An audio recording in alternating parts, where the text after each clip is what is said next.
नमस्कार विद्यार्थी मित्रांनो, परत एकदा तुमचं या ऑनलाईन प्लॅटफॉर्मवर सर्वांचं खूप खूप स्वागत आहे।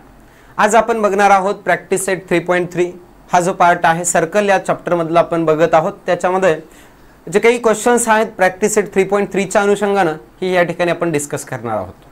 यामध्ये आपण अगोदरचा जो काही बेसिक पार्ट आहे याच्यावर असलेले जे काही कन्सेप्ट्स आहेत त्या तुम्हाला मागच्या लेक्चरमध्ये पाहायला मिळतात। ज्यांनी कोणी या पाठीमागचा लेक्चर बघितलेला नाही त्यांनी अगोदरचा व्हिडिओ बघून त्याच्यानंतर हा क्वेश्चन सीरीज जे आहे किंवा याच्यामधले असलेले जे प्रश्न आहेत ते त्यांनी बघावेत, बरोबर आहे। त्या ठिकाणी आपण बघूयात पहिला प्रश्न। पहिल्या क्वेश्चन मध्ये सांगितलेला आहे तुम्हाला की पहिल्या क्वेश्चन मध्ये तुम्हाला in the adjoining figure point G D E F are concyclic points, एकाच वर्तुळावर असलेले जी डी ई एफ हे पॉइंट्स आहेत असं म्हटलेलं आहे of a circle with centre C. Centre C असलेल्या सर्कलच्या सर्कलवर असलेले हे 4 पॉइंट्स आहेत आपल्याला सांगितलेलं आहे। Angle ECF is equal to 70 degree. ECF बघा या डायग्राम मध्ये हा 70 डिग्रीचा दिलेला आहे। नेक्स्ट तुम्हाला अजून एक पार्ट दिलेला मेजर ऑफ आर्क, आर्कचं मेजर दिलेला आहे DGF is equal to 200। DGF इथून आहे बघा, DGF मेजर ऑफ आर्क आहे हा 200 आहे।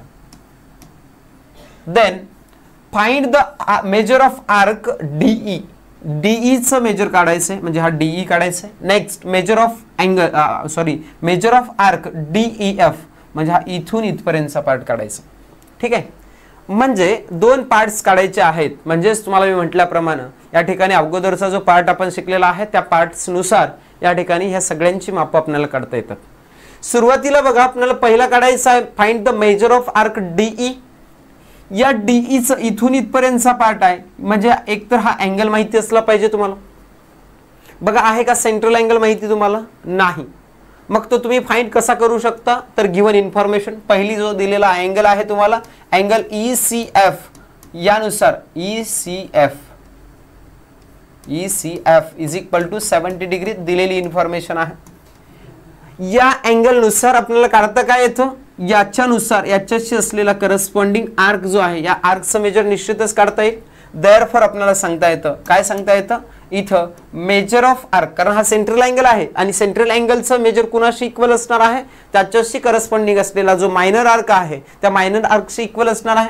Therefore measure of arc is equal to arc कोणता आहे तुमचा EF इज इक्वल टू तुम्हाला भेटेल माप कशाचं माप भेटणार आहे measure of EF is equal to angle ECF आणि याचं कारण आपल्याला पुढे लिहावं लागेल because measure of central angle, measure of central angle असेल आपला, बरोबर आहे। सेंट्रल अँगलचं मेजर आपल्याला माहिती आहे मेजर ऑफ सेंट्रल अँगल आणि याचं मेजर आपल्याला माहिती आहे 70 डिग्री गिवन आहे म्हणजेच आपल्याला एका अँगलचं मेजर भेटलेलं आहे मेजर ऑफ आर्क EF चं मेजर भेटलेलं आहे, ठीक आहे। चला नेक्स्ट पुढे जाऊयात आता आपल्याला। आता तुम्हाला हा DEF माहिती आहे आणि हा EF तुम्हाला आता माहिती झालेला आहे। एकतर तुम्ही या दोघांची बेरीज करू शकता। DE चं माप काढायचं की आपल्याला, मग आपल्याला ह्या दोघांचं माप झालं तर वजा जर केलं तुम्ही 360 मधून हा तुम्हाला मायनर आर्क काढता येईल, बरोबर आहे। EF चं माप काढता येईल, बरोबर आहे। आणि त्यानुसार जर तुम्ही विचार केलात तर इथं मेजर ऑफ आर्क तुमचा कोणता आहे DGF, मोठा आर्क दिलेला आहे त्याचं लेंथ दिलेली आहे म्हणून आपण लिहितोय DGF plus measure of arc असेल तुमचा कोणता असणार आहे आता आपण काढलेला EF म्हणून हा EF लिहिलेला आहे। या दोघांची ऍडिशन होणार आहे तुमचा कोणता मेजर ऑफ आर्क DFE हा होणार आहे आणि त्याच्यामुळे आपल्याला सांगता येतं या दोघांची ऍडिशन म्हणजेच दोघांची मापं लिहूयात। एक पहिला आपल्याला 200 अंशाचा आहे अधिक हा तुमचा दुसरा किती आहे 70 डिग्रीचा आहे आणि या दोघांची ऍडिशन 270 डिग्री होणार आहे। आणि या दोघांची ऍडिशन इकडे पण लिहू शकता तुम्ही मेजर ऑफ आर्क असेल तुमचा कोणता असणार आहे आर्क DGF प्लस FE या दोघांच्या मध्ये असलेला कॉमन पॉइंट F आहे म्हणून प्रॉपर्टी ऑफ मेजर ऑफ किंवा property of sum of arc या प्रॉपर्टीनुसार आपल्याला या दोघांमध्ये एकच पॉइंट कॉमन असल्यामुळे DGF प्लस FE ह्या दोन आर्कची आपण ऍडिशन केल्यानंतर तुम्हाला भेटेल मोठा आर्क म्हणजेच DFE हा आर्क भेटेल, बरोबर आहे। आणि या ठिकाणी मेजर ऑफ आर्क DFE चा मेजर भेटलेला आहे। आणि तुम्हाला काढायचं काय आहे आता आपण बघूयात. आता पहिल्यांदा डीईचं मेजर भेटलं की तुम्हाला डीईएफ पण काढता येईल. आता मेजर ऑफ आर्क असेल तुमचा कोणता, डीई इज इक्वल टू डीईचं मेजर म्हणजे हा उरलेला जो किती आहे हा आलेला आपला 270 आलेला आहे आणि याच्यामध्ये डी जर आपण ऍड केला तर कंप्लीट सर्कल होणार आहे. त्याच्यामुळं आपण काय करतोय आता 360 मधून तुम्ही मायनस करू शकता. मेजर ऑफ आर्क तुमचा कोणता आर्क आहे तुम्ही आता काढलेला, डीएफई. डीएफई बरोबर आहे. दिलेल्या माहितीनुसार आपण डीएफई पर्यंत पोहोचलेलो आहोत बरोबर आहे. आणि या ठिकाणी ठेवा मेजर्स, हे 360 डिग्री आहे मायनस हे 270 करा या दोघांची सबट्रॅक्शन. 0 - 0 0. 16 मधून 7 मायनस करावं लागेल. 16 - 7 म्हणजेच किती होईल आता हे 9 बरोबर आहे. म्हणजेच हे आलेला आहे 90 डिग्रीचा. म्हणजे तुमचा जो अँगल आलेला आहे तो येईल तुमचा 90 डिग्रीचा. ठीक आहे. या पद्धतीनं हा आर्क आलेला आहे तुमचा measure of arc D E is equal to तुम्हाला भेटलेला आहे. म्हणजे पहिल्या क्वेश्चनचा आपला आन्सर झालेला आहे. नेक्स्ट तुम्हाला काढायचं आहे measure of arc D E F. Measure of arc D E F is equal to कसं असणार आहे बरं, हे दोन आर्क्सला ऍड करून काढावं लागेल. दोन आर्क्स तुमचे ऍड कोणते करणार आहात आता या ठिकाणी. आता दोन आर्क्स तुम्हाला या ठिकाणी माहिती आहेत का बघा, आणि माहिती दिलेल्या माहितीचा वापर करून आपण सोडवू शकतो. दिलेला आहे तुम्हाला डीईचं माप माहिती आहे, आता आपण काढलं 90 डिग्री. ईएफचं मेजर माहिती आहे तुम्हाला 70 डिग्री. देअरफॉर आपल्याला लिहिता येतं D E plus measure of arc D E plus असणार आहे मेजर ऑफ आर्क असेल तुमचा कोणता, ईएफ. ठेवा दोघांच्या व्हॅल्यूज. हे ठेवला आपण 90 प्लस इकडचा ठेवला 70 आणि दोघांची ॲडिशन 160 डिग्री येणार आहे. हे आलेलं आहे मेजर ऑफ आर्क तुमचा डीईएफ बरोबर. आणि या ठिकाणी आपले दोनही क्वेश्चनचे आन्सर्स अशा सिंपल पद्धतीनं तुम्हाला सोडवता येतात. बघायला गेलात तर तुम्ही प्रॅक्टिस 3.3 जो आहे अतिशय सोपा असा चॅप्टर आहे. याच्या ज्या बेसिक कन्सेप्ट आपण मागच्या लेक्चर्समध्ये कव्हर केलेल्या आहेत त्या ज्यांना लक्षात आलेल्या आहेत त्यांना अजिबात रिव्हिजन पण करण्याची गरज नाही. एक वेळेस हा सगळा पार्ट लक्षात ठेवला तर संपला. पुढचा पार्ट आपण बघणार आहोत. पुढचा क्वेश्चन या ठिकाणी तुमच्या समोर आहे. पुढचा क्वेश्चन याच्यामध्ये सांगितलं आहे, in the adjoining figure triangle QRS is a equilateral triangle. इथं ट्रायंगल दिसतोय तुम्हाला QRS हा इक्विलॅटरल आहे. इक्विलॅटरल म्हणजे ज्याच्या ऑल साइड्स इक्वल असतात त्याला इक्विलॅटरल ट्रायंगल म्हणतोय. म्हणजे या ट्रायंगलचा विचार केला तर तुम्ही या सर्कलच्या बाबतीमध्ये ट्रायंगलचा विचार केला तर याच्या साइड्स आहेत या ट्रायंगलच्या ऑल साइड्स ह्या कशा साइड्स आहेत तुमच्या कॉर्ड आहेत असं आपल्याला म्हणता येतं. सर्कलच्या त्या काय आहेत, कॉर्ड आहेत. ट्रायंगलचा विचार केला तर साइड आहेत, पण जर तुम्ही सर्कलमध्ये जर बघितलात तर सर्कलचा विचार केल्यानंतर त्या तुम्हाला कॉर्ड सापडतात. आणि जर कॉर्ड कॉन्ग्रुएंट असतील तर त्याच्याशी रिलेटेड असलेला आपला थिअरम माहिती आहे, आपल्याला प्रॉपर्टी माहिती आहे. कॉन्ग्रुएंट कॉर्ड असतील तर त्याच्याशी असलेले करस्पॉन्डिंग आर्क पण कॉन्ग्रुएंट असतात. हे तुम्हाला लगेच लक्षात यायला पाहिजे. बघूयात आपण त्याच्यानंतर तुम्हाला काय दाखवायचं आहे. पहिला आहे arc SR is congruent to arc QS is congruent to arc QR. म्हणजे इथं जे असलेला आर्क पहिला, दुसरा आणि तिसरा हे 3 आर्क कॉन्ग्रुएंट दाखवायचे. निश्चितपणानं दाखवू शकतो आपण. आता म्हटल्याप्रमाणेच मी तुम्हाला पहिल्यांदा आपण लिहू शकता इन अ ट्रायंगल. ट्रायंगल कोणता आहे गिवन इन्फॉर्मेशन तुम्हाला दिलेली लिहूयात आपण QRS. या QRS मध्ये इक्विलॅटरल ट्रायंगल आहे आणि इक्विलॅटरल असल्यामुळं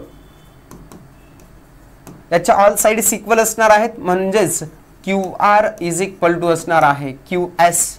QR घेऊयात आपण आणि दुसरी साइड घेऊ शकता QS. ह्या दोन कॉर्ड कॉन्ग्रुएंट आहेत असं जर विचार केला तर याच्याशी करस्पॉन्डिंग असलेले आर्क कॉन्ग्रुएंट सांगता येतात. देअरफॉर आपल्याला सांगता येतं देअरफॉर आर्क असेल तुमचा कोणता आहे QR.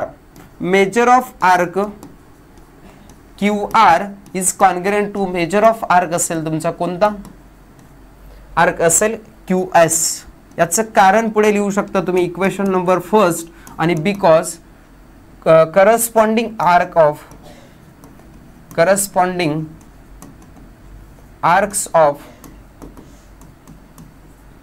congruent chord. कॉन्ग्रुएंट कॉर्डचे करस्पॉन्डिंग आर्क्स असल्यामुळे हे आपल्याला इक्वेशन नंबर फर्स्ट म्हणजे कॉन्ग्रुएंट दाखवता आलं. सिमिलरली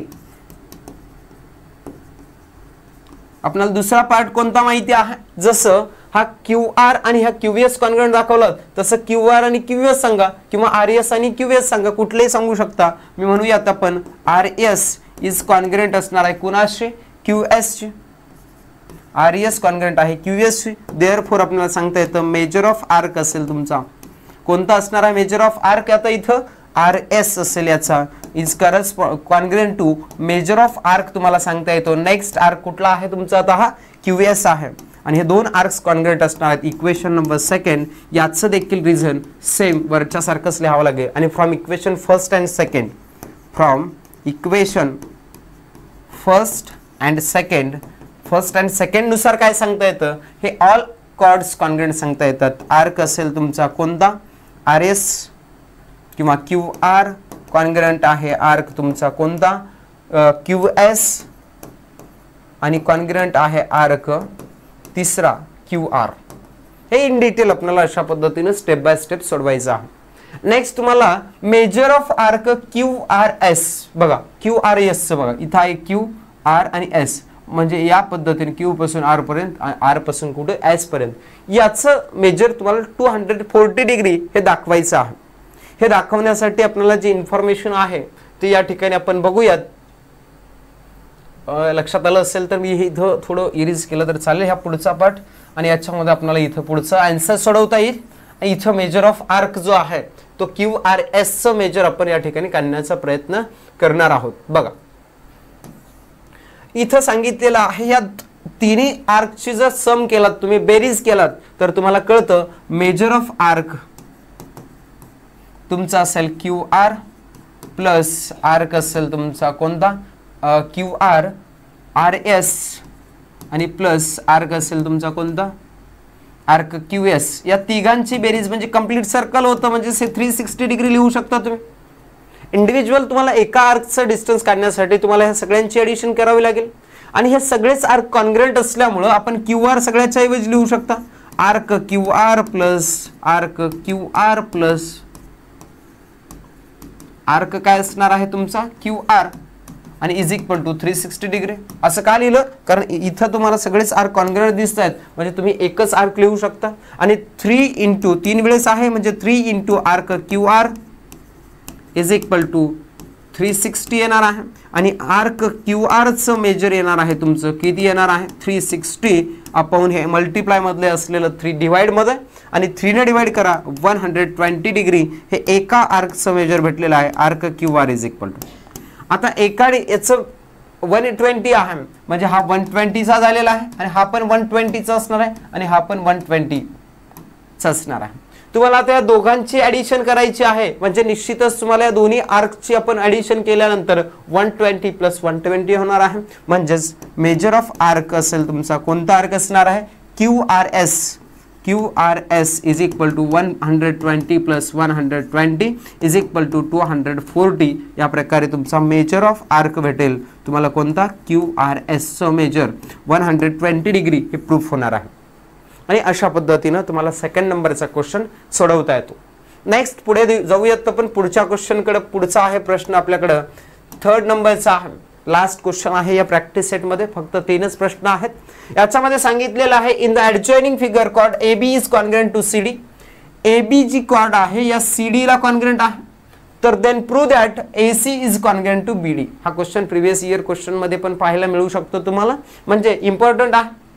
दोन आर्क कॉन्ग्रेंट दाखवायचा आहे. आर्क कोणता दाखवायचा, AC आर्क इथून इथपर्यंत आहे, बरोबर आहे. हा कॉन्ग्रेंट दाखवायचा आपल्याला कुणाशी, BD शी कॉन्ग्रेंट दाखवा. ठीक आहे, दाखवूयात आपण. म्हणजे कसं दाखवता येतं, तर पहिल्यांदा गिवन इन्फॉर्मेशन AB कॉर्ड आहेत बरं का, मी आता डायरेक्ट लिहितोय, तुम्ही कॉर्ड AB लिहायचे. AB is congruent to CD. Chord जर कॉन्ग्रेंट असतील तर तुम्हाला त्याच्याशी करस्पॉन्डिंग असलेले आर्क पण कॉन्ग्रेंट सांगता येतात. देअरफॉर आपल्याला लिहिता येतं मेजर ऑफ आर्क असेल तुमचा कोणता घेतला, AB ही जे कॉर्ड घेतलात याच्याशी करस्पॉन्डिंग असलेला आर्क तुमचा असा होईल, म्हणजे ACB होणार आहे. म्हणजे ACB हा कॉन्ग्रेंट असणार आहे कुणाशी, CD शी करस्पॉन्डिंग असलेला आर्क. CD म्हणजे हा इथं CD आहे, याच्याशी करस्पॉन्डिंग असलेला आर्क तुमचा CBD होणार आहे. म्हणजेच मेजर ऑफ आर्क लिहिता येतो तुम्हाला कोणता, CBD. आणि याच्या पुढे कारण काय असू शकतं सांगू शकता का तुम्ही, तुम्हालाच लिहायचं आहे. काय असणार आहे, corresponding arcs of congruent chord, हे आर्क्स आहेत करस्पॉन्डिंग. कसले आर्क्स आहेत तर कॉन्ग्रंट कॉर्डशी रिलेटेड असलेले आर्क आहेत, त्याच्यामुळे तुम्हाला ते लिहिता यायला पाहिजे. बिकॉज म्हणजे कारण हे कंपल्सरी असणार आहे, हे मॅन्डेटरी तुम्हाला लिहायचं आहे. तुम्हाला लक्षात येते आपण क्वेश्चन सोडवलेत, त्याच्यामुळे मी आता इथे लिहित नाही. नेक्स्ट असणार आहे या ठिकाणी तुम्हाला या ACBचं तुम्हाला measure of sum of properties of sum of arcs नुसार आपल्याला याला डिस्ट्रीब्यूट करता येतं. म्हणजे हा ACB म्हणजेच तुम्हाला याला तुम्हाला वेगळ्या प्रकारे म्हणजे ऍडिशनच्या फॉर्म मध्ये लिहिता येतं, कारण दोघांच्या माध्यमातून तयार होतोय. हा दोघांच्या म्हणजेच कुणाच्या माध्यमातून तयार होतोय तर हा तयार होतोय आपला एक आहे AC प्लस CB मिळून तयार होतोय. म्हणून मेजर ऑफ आर्क आपल्याला याला डिस्ट्रीब्यूट करता येतं, म्हणजे AC plus measure of arc असेल तुमचा कोणता BC असे लिहिता येते की याला छोटे छोटे करून, कारण या दोघांची बेरीज म्हणजे हा मोठा येणार आहे. सेम इज इक्वल टू याला पण तुम्हाला सेम तसंच लिहिता येतं. मेजर ऑफ आर्क असेल तुमचा कोणता हा BC आणि प्लस मेजर ऑफ आर्क असेल तुमचा कोणता हा पुढचा BD, बरोबर आहे. आणि या ठिकाणी बिकॉज म्हणून कारण लिहावं लागेल आणि ते कारण असणार आहे property of sum of measure of arc, ही प्रॉपर्टी आपण शिकलेली आहे, याच्यानुसार लिहिलेला आहे. मग आता इथं BC आणि इथं असलेलं BC हे प्लस आहे, दोन्ही इकडे आलं तर ते मायनस होणार आहे आणि ते दोन्ही कॅन्सल होत आहेत. म्हणजे राहील काय तुमचा मेजर ऑफ आर्क राहील तुमचा AC आणि इकडे राहील मेजर ऑफ आर्क असेल तुमचा तो असणार आहे कोणता BD. आणि या ठिकाणी आपलं हे भेटेल तुम्हाला आन्सर आणि या ठिकाणी आपलं उत्तर होईल. झालं, हे प्रूफ करायचं होतं, जे प्रूफ करायचं होतं ते तुम्हाला मिळालेलं आहे. यासोबत असलेले जे काही क्वेश्चन्स आहेत आता हे रिलेटेड असलेले क्वेश्चन्स ते आपण बघतोय. आणि मी तुम्हाला वारंवार सांगत आलेलो आहोत की जे तुम्हाला इथं जे आलेले आहेत क्वेश्चन्स ते ॲज इट इज तुम्हाला एक्झाम पेपरमध्ये पाहायला मिळू शकतात. त्यामुळे याला थोडं गांभीर्यानं तुम्ही बघितलं तर चालेल. म्हणजेच मी इथं तुम्हाला सोडवून दाखवणार नाहीत, परंतु ते तुम्हाला निश्चितच सोडवायचे आहेत. याचे जरी तुम्हाला उत्तर इथं दिलेले असतील तरी देखील ते व्हेरीफाय करण्याचं काम तुमचं आहे. ठीक आहे. पहिला क्वेश्चन आहे MCQ टाईप, तुम्ही बघू शकता. याचं स्क्रीनशॉट किंवा व्हिडिओ पॉज करून तुम्ही याचं आन्सर काढू शकता आणि सांगू शकता, बरोबर आहे. नेक्स्ट पुढचा क्वेश्चन या ठिकाणी ट्रू ऑर फॉल्स सांगायचं आहे. इथं सांगितलेलं आत्ताच्या सारखा सेम क्वेश्चन्स आहे, फक्त इथं तुम्हाला मेजर ऑफ आर्क BDचं मेजर 60 डिग्रीचा असू शकतं का हे तुम्हाला फाइंड करायचं आहे. ठीक आहे, बरोबर आहे का नाही, चुकीचं आहे, चुकीचं असेल तर किती असणार आहे हे वगैरे काढू शकता तुम्ही. ठीक आहे. नेक्स्ट पुढे जाऊयात आपण आता पुढच्या क्वेश्चनकडे. या ठिकाणी प्रिव्हियसली आस्क्ड क्वेश्चन्स तुम्हाला या ठिकाणी दिलेले आहेत. बोर्डामध्ये विचारलेले पाठीमागचे या पार्टवर प्रॅक्टिस सेट 3.3 वर कशा प्रकारचे प्रश्न विचारलेले आहेत हे या ठिकाणी बघता येतं. मार्च 2022 मध्ये म्हणजे मागच्या 2 वर्षाखाली तुम्हाला 1 मार्कसाठी क्वेश्चन पाहायला मिळतो आर्क्सवर. म्हणजे मेजर ऑफ फाइंड करायचं आहे तुम्हाला, आर्क CDचं मेजर काढायचं आहे. या ठिकाणी दिलेला क्वेश्चन 1 मार्कसाठी आहे. असा प्रश्न तुम्हाला येऊ शकतो, तो तुम्ही फाइंड करू शकता. ठीक आहे. नेक्स्ट आहे 2 मार्क्ससाठी मार्च 2023 म्हणजे मागच्या वर्षीचा जो बोर्डचा पेपर होता त्यामध्ये तुम्हाला अशा प्रकारचा क्वेश्चन आलेला होता. जसं की तुम्हाला इथं 270 डिग्री म्हणजे आत्ताचा जो काही क्वेश्चन्स होता आपला प्रॅक्टिस सेट मधला अगदी तोच क्वेश्चन्स तुम्हाला पाहायला मिळतोय. ठीक आहे.